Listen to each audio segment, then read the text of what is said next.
দর্শক, এই মুহূর্তে আপনারা দেখতে পাচ্ছেন উপদেষ্টা নাহিদ ইসলাম দৌড়ে দোতলা থেকে নেমে যাচ্ছেন। নাহিদ ইসলামের বক্তৃতা চলাকালীন সময় তাকে উদ্দেশ্য করে ভয়াবহ স্লোগান দেন এক অংশ। মুহূর্তে ছড়িয়ে পড়ে সংঘর্ষ এবং এখানে হাতাহাতি হচ্ছে।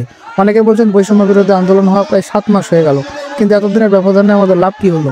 আন্দোলন প্রায় 7 মাস হয়ে গেছে, অথচ এই বরিশালে কোন নেতৃবৃন্দ আসছে আমাদের সাথে 5 মিনিট বসে কথা বলে।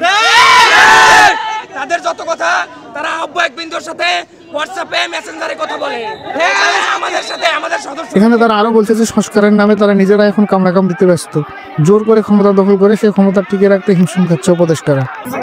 অথচ এই বরিশালে কোন নেতৃবৃন্দ আসছে আমাদের সাথে 5 মিনিট বসে কথা বলে।